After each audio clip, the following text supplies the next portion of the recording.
हरे कृष्णा।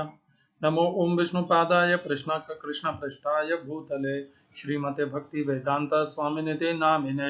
हरे कृष्ण कृष्ण कृष्ण हरे हरे, हरे राम राम राम हरे हरे।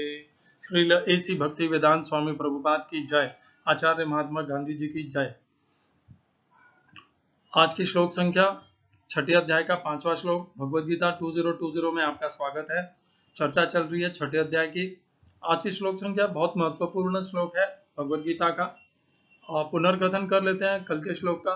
छठे अध्याय का चौथा श्लोक, यदा हिनेन्द्रियार्थेषु न यदा हिनेन्द्रिया यदा हि न इंद्रिय अर्थेषु न कर्मस्वनु असज्जते सर्व संकल्प संन्यासी योगारूढ़स्तुदच्च तदोच्यते। तो योग में आरूढ़ अर्थात योग में जो साधक बना हुआ है वो किसको कहा जाएगा, उसमें 3 लक्षण होने चाहिए। पहले श्लोक में भगवान ने बताया था सर्व संकल्प संन्यासी योगारूढ़स्तदोच्यते। इस श्लोक में भी भगवान ने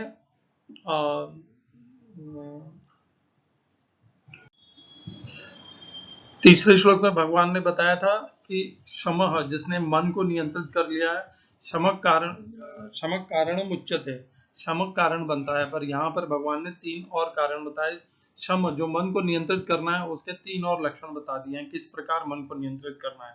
मन को नियंत्रित करने का पहला लक्षण है कि इंद्रियों की जो विषयों के प्रति उनके विषयों के प्रति आसक्ति होती है, उनमें नहीं रमण करना है, उनके प्रति आसक्त नहीं होना है। दूसरा यह कि हम जो सकाम कर्म करते हैं इंद्रिय तृप्ति के लिए, संपत्ति, धन, वैभव, जमीन, ये सब संग्रहित करने के लिए कर्म करते हैं, इस प्रकार के सकाम कर्मों से अपने आप को विमुख करना है। न कर्म स्वनुसज्जते। तीसरा, कर्म करना है परंतु कर्मयोग के लिए, भक्ति योग के लिए, ज्ञान योग के लिए, स्वयं की इंद्रिय तृप्ति के लिए, सकाम कर्मों के लिए नहीं। तीसरा, सर्व संकल्प सन्यासी। मन में जो निरंतर योजनाएं बनती रहती है कि आज मकान खरीदना है, गाड़ी खरीदनी है, कपड़े खरीदने हैं, पर्यटन के लिए कश्मीर जाना है, स्विट्जरलैंड जाना है, पेरिस जाना है, ये जो अनेकों संकल्प मन में निरंतर चलते रहते हैं, इन समस्त संकल्पों का त्याग करना है। ये 3 लक्षण है, ये 3 साधन है जिनको अपना करके जो योगी है वह योग में स्थिर है या योग में योगी है, ऐसा कहलाया जा सकता है। आज की श्लोक संख्या छठे अध्याय का 5वां श्लोक, उद्धरेदात्मनात्मानं न आत्मानम् अवसादयेत् आत्मैहि आत्मनो बंधुः आत्मैव रिपुरात्मनः। हिंदी अनुवाद गीता यथारूप श्रील प्रभुपाद। मनुष्य को चाहिए कि अपने मन की सहायता से अपना उद्धार करे और अपने को नीचे न गिरने दे। यह मन बद्ध जीव का मित्र भी है और शत्रु भी। English translation Gita as it is Swami Prabhupada. A man must elevate himself by his own mind, not degrade himself. The mind is the friend of the conditioned soul and his enemy as well. इस श्लोक में प्रयोग किए गए संस्कृत शब्दों के अर्थ हैं, उद्धरेत, उद्धार करे, आत्मना, मन से, आत्मानम, आत्मानम अर्थात स्वयं का, बद्ध जीव का, बद्ध जीव भी हो सकता है, स्वयं भी हो सकता है, न कभी नहीं, आत्मानम अपने आप को, बद्ध जीव को गिरने दे, अवसादेद अर्थात अपना पतन होने दे, गिरने दे। दूसरी पंक्ति, आत्मा मन एव निश्चय ही निसंदेह आत्मनोह जीवात्मा का, बद्ध जीवा का, बंधुर मित्र,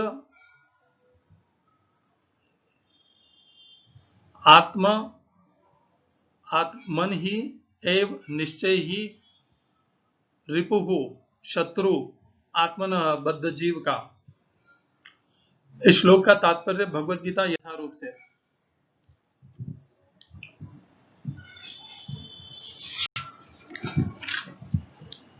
अष्टांग योग के अभ्यास का प्रयोजन मन को वश में करना है, जिससे मानवीय लक्ष्य प्राप्त करने में वह मित्र बना रहे। मन को वश में किए बिना योगाभ्यास करना मात्र समय को नष्ट करना है। जो अपने मन को वश में नहीं कर सकता वह सतत अपने परम शत्रु के साथ निवास करता है और इसी तरह उसका जीवन तथा लक्ष्य दोनों ही नष्ट हो जाते हैं। जीव की स्वाभाविक स्थिति यह है कि वह अपने स्वामी की आज्ञा का पालन करे। अतः जब तक मन अभिजित शत्रु बना रहता है तब तक मनुष्य को काम, क्रोध, लोभ, मोह आदि की आज्ञाओं का पालन करना होता है। किंतु जब मन पर विजय प्राप्त हो जाती है तो मनुष्य इच्छानुसार उस भगवान की आज्ञा का पालन करता है जो सबों के हृदय में परमात्मा स्वरूप स्थित है। वास्तविक योगाभ्यास हृदय के भीतर परमात्मा से भेंट करना तथा उनकी आज्ञा का पालन करना है। जो व्यक्ति साक्षात कृष्ण भावनामृत स्वीकार करता है वह भगवान की आज्ञा के प्रति स्वतः समर्पित हो जाता है। ओम अज्ञानतिमिरन्धस्य ज्ञानाञ्जनशलाकया चक्षुरुन्मीलितं येन तस्मै श्री गुरुवे नमः। एकम शास्त्रम देवकीपुत्र गीतम, एक ही शास्त्र श्रीमद् भगवत गीता, और किसी शास्त्र को पढ़ने की कोई आवश्यकता नहीं है। एको देवो देवकीपुत्र एव, एक ही भगवान श्री कृष्ण। अनेकों देवी देवता, तब उनको भगवान मानने की आवश्यकता नहीं है। एको मंत्र तस्य नामानि यानि, एक ही मंत्र भगवान श्री कृष्ण के नाम का महामंत्र। हरे कृष्ण कृष्ण कृष्ण हरे हरे राम राम राम हरे हरे। कर्मापेकम तस्य देवस्य सेवा, अपने कर्मों के द्वारा नित्य भगवान श्री कृष्ण की सेवा। हरे कृष्णा। हरे कृष्णा। तो हम सबके जीवन का लक्ष्य है अपना उद्धार करना, इसीलिए हम अध्यात्म में लगे हैं। यदि जीवन का उद्धार करना, कल्याण करना, जीवन को सार्थक बनाना हमारा लक्ष्य नहीं होगा, और तो क्या होगा हमारा लक्ष्य? हमारा लक्ष्य फिर होगा इंद्रिय तृप्ति, सुख, भोग, ऐश्वर्य, यही मनोरंजन, यही हमारा लक्ष्य होगा और हम उसी में अपना जीवन लगा देंगे। उसी को जीवन का मूलभूत मंत्र मान के उसी जिएंगे हम। जब हम अपना उद्धार करना चाहते हैं तो हम क्या करना चाहते हैं? हम अपना उद्धार करना चाहते हैं, अर्थात हम जो निरंतर भोगों में लगे हैं, इंद्रिय तृप्ति में लगे हैं, सुख, भोग, ऐश्वर्य, संपत्ति, इन सबको, परिस्थिति, वस्तु, पदार्थ, इन सबको संग्रहित करने में लगे हैं, इनको अर्जित करने के लिए सदैव प्रयत्नशील रहते हैं। ये सब जो हम करते हैं, इन सब से विमुख होकर के, इन सब से ऊपर उठ करके हम अपने स्वयं अर्थात पृथकता से अपने जीवात्म स्वरूप का कल्याण का प्रयत्न करें। यही अपना उद्धार करना है। यदि यह उद्धार करना नहीं है तो दूसरा उद्धार करना, जिसको ये समझ में नहीं आता, जिसके मन में अभी अथातो ब्रह्म जिज्ञासा नहीं है, न श्रद्धा है, आदौ श्रद्धा, ये दोनों है उपलब्ध नहीं है, उसके लिए इस प्रकार अपना उद्धार करना संभव ही नहीं है। उसकी श्रेणी में, उसके विचार में अपना उद्धार करना अर्थात और अधिक से अधिक इंद्रिय तृप्ति करना, अधिक से अधिक वस्तु, सामग्री, पदार्थ, परिस्थिति का संग्रह करना, उनका लाभ लेना, उनको भोगना, यही उसके लिए उद्धार है। और महंगी से महंगी, सुंदर से सुंदर, विलक्षण से विलक्षण इनको प्राप्त करना, यही उसके जीवन का लक्ष्य होगा। हमारे सामने भी ये दो ही मार्ग हैं। या तो हम अपने जीवन को इन सब से ऊपर उठा करके श्रद्धा सहित भगवान में लगाएं, या हम इसे गिरने दें और सदैव इंद्रिय तृप्ति में लगे रहें। ये दो ही मार्ग हैं इस संसार में। इंद्रिय तृप्ति में लगना ही, कई मनुष्य इंद्रिय तृप्ति में भी नहीं लगते, वे पूर्णतः तामसिक होकर के आलस्य में ही पड़े रहते हैं, कुछ भी नहीं करते, ऐसे भी हैं। वे भी उसी श्रेणी में आते हैं। इंद्रिय तृप्ति, आलस्य, निद्रा, यह सब भी इंद्रिय तृप्ति ही है। उद्धरेद आत्मना आत्मानम, कैसे अपना उद्धार करना है? मन के द्वारा। उद्धरेद आत्मना, यहाँ पर आत्मना जो शब्द है वह मन के लिए भगवान ने प्रयोग किया है, और दूसरा जो आत्मानम आता है वह जीवात्मा के लिए प्रयोग में लिया है। कौन सी जीवात्मा? जो मोहित है उनके लिए। न आत्मानम, फिर से मन के लिए प्रयोग किया है, आत्मानं अवसादयेत, उसे गिरने न दे। माफ कीजिएगा, क्षमा कीजिएगा, आत्मानम यहाँ पर ये जो दूसरी बार आत्मानम आता है वह बद्ध जीवात्मा के लिए है। न आत्मा अपने आप को गिरने न दे, अवसादयेत। आत्मैव, मन ही आत्मनो, जीवात्मा का बंधु है। आत्मैव, मन ही शत्रु है। एक ही बार में मन मित्र और शत्रु कैसे हो सकता है? या तो वह मित्र है या शत्रु है, दोनों कैसे हो सकता है? एक बार में तो दोनों हो नहीं सकता, परंतु मन के दो श्रेणियां हैं। जब मन वश में होता है और हमारे जो उद्देश्य हैं जीवन के, हमारे स्वयं को कल्याण करने के हमारे जो उद्देश्य हैं, तो उसमें जब मन सहायक बन जाता है तब वह हमारा मित्र होता है। और जब वही मन हमें अपना उद्धार करने से, अपना कल्याण करने से रोकता है, तो वह हमारा शत्रु बन जाता है। उदाहरण, जब हम इस्कॉन में जाते हैं तो हमें 4 नियम पहले बताए जाते हैं। पहले तो कहा जाता है कि आप भगवान के नाम का, महामंत्र का जप करिए। मन तुरंत बोलता है। मन क्या करेगा? या तो मन आपका आदौ श्रद्धा और अथातो ब्रह्म जिज्ञासा से जागृत होगा और उनसे प्रभावित होगा, तब तो मन आपको आपका कल्याण करने के लिए, स्वयं का उद्धार करने के लिए अनुमति दे देगा, सहायक बन जाएगा, तब वह आपका मित्र हो जाएगा। आप माला भी कर पाएंगे, और माला ही नहीं, आप श्रद्धा भी रख पाएंगे। जो वहां पे आपको प्रभु जी मिलेंगे, जो आपको वे प्रभु जी आपको उपदेश देंगे, उसमें आपकी श्रद्धा भी बन जाएगी। ये कब होगा? जब मन आपका मित्र है। मित्र है तो उसमें श्रद्धा होगी, और क्या होगा? उसमें श्रद्धा के साथ में स्वयं का कल्याण करने की, उद्धार करने की उत्कंठा होगी। यदि वही मन आपका शत्रु होगा तो वह कैसे आपको व्यवहार कराएगा? अरे ये माला वाला में क्या पड़ा है, भगवान के नाम को तो इतने करोड़ों लोग जप रहे हैं, उसको जप करने से आज तक उनका कल्याण नहीं हुआ, तो मेरा क्या कल्याण होगा? मेरे पास तो वैसे ही इतना काम है, मैं सुबह से शाम तक नौकरी में, अपने व्यापार में लगा रहता हूँ, मेरे पास कहाँ समय है भगवान के नाम को जपने का? ये सब तो निठल्ले लोगों का काम है, मेरा काम नहीं है। मेरा काम तो है नौकरी करना, व्यापार करना, अपने परिवार को संतुष्ट रखना, यही मेरा है।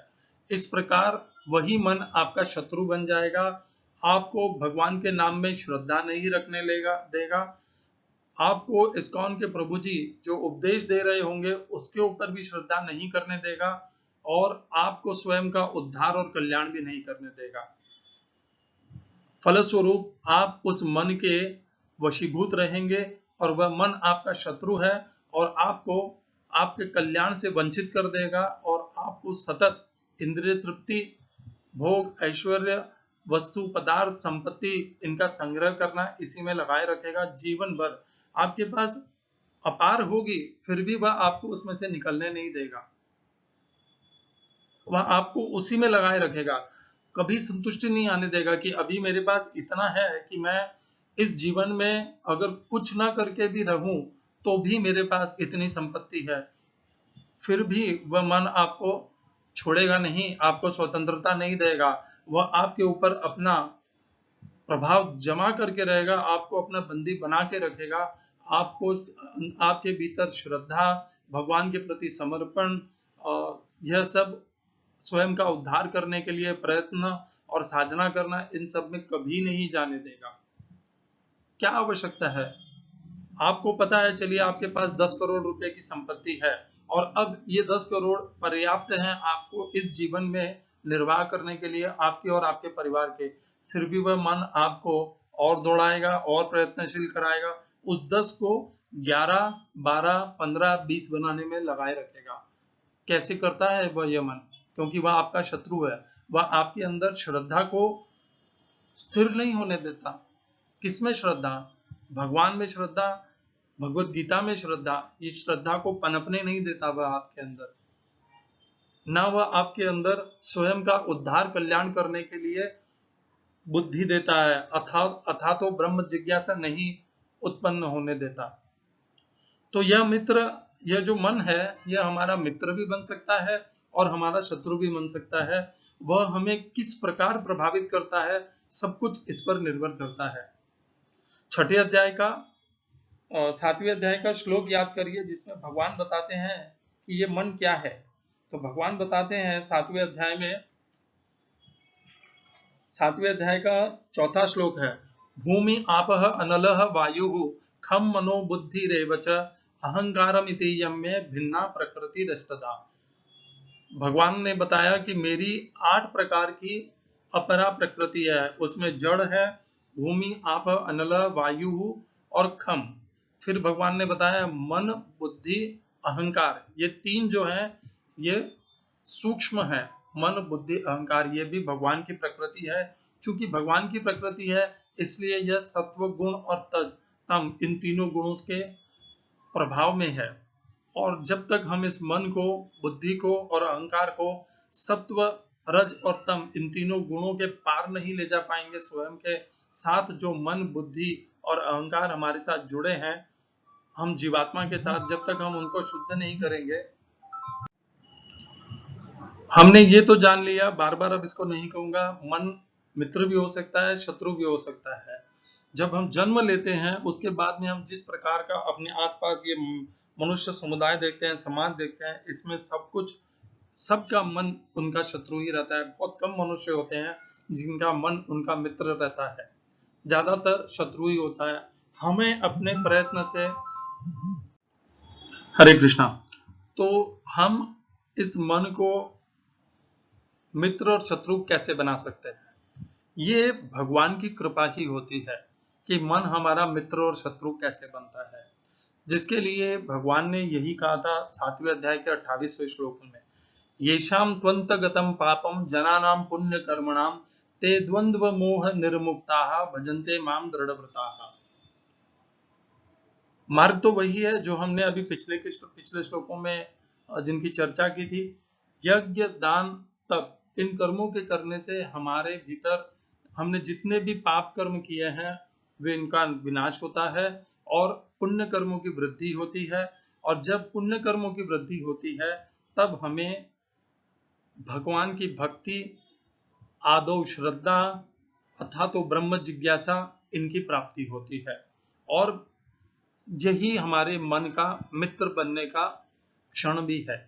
और यदि इस प्रकार हमने यज्ञ दान और तप ये कर्म नहीं किए तो हमारे पास क्या रह जाएगा? पाप कर्म। पुण्य कर्म हम कर ही नहीं रहे हैं। पुण्य कर्म होते हैं यज्ञ दान और तप से, वो हम कर नहीं रहे तो हमारे पास क्या शेष रह जाएगा? केवल पाप कर्म।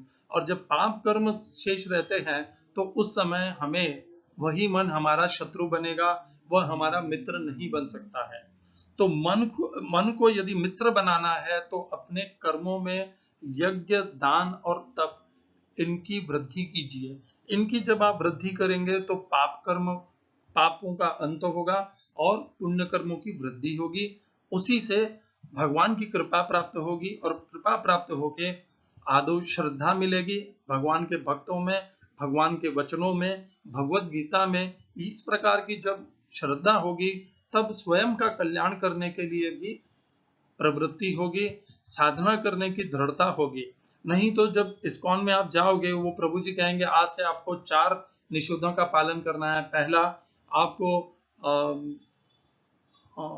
इंटॉक्सिकेशन नहीं करना है, किसी भी प्रकार का मदिरा का पान नहीं करना है, मांसाहार नहीं करना है, परस्त्री गमन नहीं करना है, जुआ नहीं खेलना है। तो मन आपको कहेगा यदि ये सब नहीं करना है तो फिर जी के क्या फायदा? ज्यादातर मनुष्य ऐसा ही कहते हैं। औरों की क्या कहूँ, मेरा खुद भी, जब मैं भी पहली बार जब इस्कॉन में गया था तो मुझे लगा, जब प्रभु जी ने उपदेश दिया तो खैर मेरे लिए ये इतना आसान रह गया, भगवान की कृपा थी। जब मैं वहां पर गया तब मुझे लगा ये सब तो मैं छोड़ सकता हूँ और बड़ी आसानी से मैंने इन नियमों को अपने अंदर धारण कर पाया। मुझे इतनी विशेष कठिनता नहीं हुई, स्वभाव से भगवान ने ऐसे ही दिया था। परंतु ज्यादातर जो मनुष्य होते हैं उनके लिए ये साधारण जो प्रथम चरण है भक्ति का, अध्यात्म का, साधना का, कर्मयोग का, भक्ति योग का, ज्ञान योग का, यह भी उनके लिए असंभव लगता है। क्यों? क्योंकि वह मन शत्रु होता है। तो इस प्रकार मन ही निर्धारित करेगा कि आप इस मार्ग पर चल सकेंगे या नहीं चल सकेंगे। इसी से संबंधित 2-3 श्लोक हैं, सीधे सीधे संबंधित नहीं है। पूरी भगवत गीता में भगवान ये एक ही बार ऐसा कहने वाले हैं, और इसके आगे एक और श्लोक है जिसमें ऐसा कहेंगे। अगला ही श्लोक है 6ठे अध्याय का 6ठा श्लोक। परंतु इसका जो सार है इस श्लोक का, इसको हम 2 श्लोकों से 3 श्लोकों से और जोड़ के इसकी प्रामाणिकता और इसकी पुष्टि कर सकते हैं। पहला श्लोक है 18वें अध्याय का 66वां श्लोक। यदि आपके भीतर पापों का अंत हो गया, भगवान ने कहा येषां त्वन्तगतं पापम जनानां पुण्य कर्मणां ते द्वंद्व मोह निर्मुक्ता। वे द्वंद्व अर्थात सुख दुख लाभ हानि इन और मोह अर्थात अज्ञान, ये जो हम इंद्रिय भोगों में लगे हैं, इन सबसे ऊपर उठ के जनानाम पुण्य कर्मा ते द्वंद्व मोह निर्मुक्ता भजन्ते माम दृढ़ता। वे मेरा भजन करेंगे, मेरी वचनों पर, मेरे उपदेश पर स्थिर रहेंगे, भगवत गीता का अभ्यास करेंगे, अध्ययन करेंगे, भगवत गीता को अपने जीवन में उतारेंगे। तो 18वें अध्याय का 66वां श्लोक है सर्वधर्मान परित्यज्य मामेकम शरणं व्रज अहं त्वा सर्व पापेभ्यो मोक्षयिष्यामि मा शुचः। भगवान इसमें जो वचन देते हैं कि तुम अपने समस्त धर्मों का त्याग करके एकमात्र मेरी शरण को प्राप्त हो जाओ। यदि तुम मेरी शरण को, एकमात्र मेरी शरण को प्राप्त हुए, तो मैं तुम्हें समस्त पापों से मुक्त कर दूंगा। तुम चिंता मत करो, संताप मत करो, अपने अंदर संशय को मत आने दो, मैं तुम्हारा संरक्षण करूंगा। ये जो भगवान ने यहाँ पर प्रतिज्ञा की है, ये जो हमें भगवान ने हमें वचन दिया है, इस वचन में हम श्रद्धा भी तभी कर पाएंगे जब हमारे भीतर श्रद्धा होगी। वो श्रद्धा कौन देगा? भगवान देंगे। कब देंगे? जब हमारे पापों का अंत हो गया होगा और हमारे पुण्य कर्मों की वृद्धि हो जाएगी। और भगवान अर्थात मामेकम शरणं व्रज, मामेकम अर्थात भगवान श्री कृष्ण की शरण, ये और किसी भगवान के लिए, परब्रह्म के लिए नहीं कहा जा रहा। भगवान मामेकम, मामेकम अर्थात मेरी शरण में प्राप्त हो। भगवत गीता का सार है भगवान श्री कृष्ण की शरण ग्रहण करना। यदि वह नहीं प्राप्त हुई तो भगवत गीता का अध्ययन अधूरा रह गया। तो यदि मन आपका मित्र होगा तो वह आपको भगवान की शरण में जाने से नहीं रोकेगा, सहायक बनेगा, भगवान के इस प्रतिज्ञा और वचन में श्रद्धा करने देगा आपको, और इस प्रकार आप भगवान के बताए हुए मार्ग पे चलते हुए भगवान को पूर्णतया एकनिष्ठ होकर के उनका यजन पूजन भजन कर पाओगे। यह है पहला मार्ग। मनुष्य के पास ये 2 ही मार्ग हैं जीवन के, या तो वह भगवान श्री कृष्ण की शरण में जाए, या फिर क्या होगा, दूसरा मार्ग है श्री भगवान उवाच काम एष क्रोध एषः रजोगुण समुद्भवः महाशनो महापापमा विद्येन्मिह वैरिणम। भगवान ने कहा था या तो वह मन आपका मित्र बनेगा या शत्रु बनेगा। तो यहाँ पर बताया वैरिणम अर्थात शत्रु। कौन है शत्रु? मन शत्रु है। क्यों है शत्रु? काम एष क्रोध एष, क्योंकि मन में काम और क्रोध भरे हुए हैं। मन शत्रु है। शत्रु किनके कारण है? काम क्रोध, जो रजोगुण से उत्पन्न हुए काम और क्रोध हैं, उनके कारण वह शत्रु है। विद्येन मीह वैरिणम, इसे तो इनको तुम वैरी जान। ये कहाँ रहते हैं? हमारे पास मन में रहते हैं, इंद्रियों में रहते हैं, बुद्धि में रहते हैं, ये काम और क्रोध। वही शत्रुता है। बंधुरात्मा आत्मा ही आत्मनो बंधु आत्मैव रिपुरात्मना। तो मन ही हमारा जो शत्रु है, वह किनके कारण है शत्रु? काम और क्रोध के कारण। क्यों? क्योंकि काम और क्रोध हमारे शत्रु हैं, और वे कहाँ निवास करते हैं? मन में। यदि हमने काम और क्रोध के ऊपर विजय प्राप्त नहीं की तो वे भी हमारे शत्रु हैं, और वे मन को भी हमारा शत्रु बना देंगे। वे मन को हमारा मित्र नहीं बनने देंगे, कभी नहीं बनने देंगे। इसीलिए काम और क्रोध के ऊपर विजय प्राप्त करना आवश्यक है। योग में, साधना में, भक्ति में, कर्मयोग में, ज्ञान योग में काम क्रोध के ऊपर विजय प्राप्त करना ही प्रगति करना है। अध्यात्म में भगवान की तरफ एक कदम बढ़ाने के लिए भी काम और क्रोध के ऊपर विजय प्राप्त करनी होगी। तो काम और क्रोध हमारे शत्रु हैं, और वही हमारे मन को भी शत्रु बनाते हैं, और इन दोनों के ऊपर हमें अंकुश लगाना होगा, इनके ऊपर नियंत्रण करना होगा। यदि हम इन पर नियंत्रण नहीं कर पाए तो ये मन निरंतर हमारा शत्रु बना रहेगा, क्योंकि उनके भीतर हमारे शत्रु हैं काम और क्रोध। अगला श्लोक, इसी में भगवान ने एक और जोड़ दिया था लोभ भी। त्रिविधम नरकस्येदम द्वारम नाशनम आत्मनः काम क्रोधस तथा लोभः तस्माद् एतत् त्रयम् त्यजेत्। तीन हमारे नरक में जाने के द्वार हैं जो हमारा आत्मनः अर्थात हमारा विनाश करते हैं, काम क्रोध और लोभ, और इन तीनों को त्यागना है। क्यों? क्योंकि मन में यदि काम क्रोध लोभ रहेंगे तो ये हमारे शत्रु हैं, ये मन को भी हमारे शत्रु बना देंगे, और यदि हमने इनको त्याग दिया तो वह मन हमारा सहायक बन जाएगा, मित्र बन जाएगा, और हमें अपने कल्याण के लिए, उद्धार के लिए प्रयत्न करने के लिए सहायक बनेगा, प्रयत्न करने देगा, प्रयत्न में विघ्न उत्पन्न नहीं करेगा, हमारा सहायक बनेगा, यही मान लीजिए। इस श्लोक से एक और बात हमें सीखनी है, उद्धरेद आत्मना आत्मानम नात्मानम अवसादे आत्मैव आत्मनो बंधु आत्मैव रिपुरात्मना। पहले श्लोक में भगवान ने बताया, दूसरे श्लोक में तो, दूसरी पंक्ति में तो भगवान ने बताया कि मन ही हमारा मित्र भी है और शत्रु भी है, और पहले श्लोक में पहली पंक्ति में भगवान ने बताया कि मनुष्य को स्वयं अपना उद्धार करना है, अपने आप को गिरने नहीं देना है। तो अपना उद्धार हम कैसे करेंगे? स्वयं करेंगे।